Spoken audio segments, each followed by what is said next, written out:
আমি আমার বাথরুমে পুশ শাওয়ার ব্যবহার করে পরিচ্ছন্ন হই, বড় কাজ করার পরে আমি হাত লাগাই না। আমার জিজ্ঞাসা হচ্ছে, এই পুশ শাওয়ার বা হ্যান্ড শাওয়ার ব্যবহার করে পরিচ্ছন্নতা অর্জন করলে আমার জন্য সেটি জায়েজ হবে কিনা?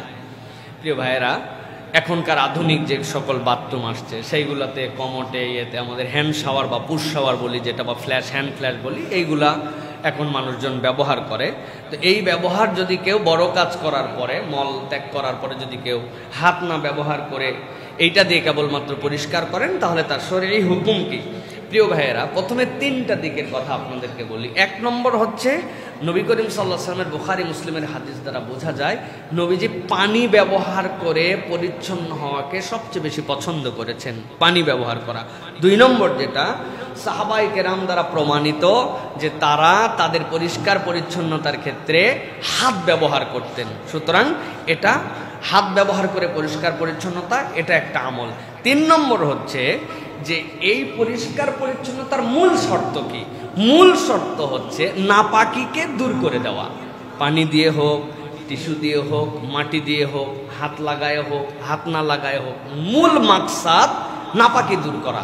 এখন মূল প্রসঙ্গে যদি আসি, তাহলে আমরা বলতে পারি যে আপনার পুশ শাওয়ার হ্যান্ড শাওয়ারে আপনি যদি এটা নিশ্চিত হন এর দ্বারা আপনার ময়লা পূর্ণ পরিষ্কার হয়ে গেছে, তাহলে এইটা করা আপনার জন্য জায়েজ, কোনো সমস্যা নাই। কেননা নাপাকি দূর করা ইবাদত।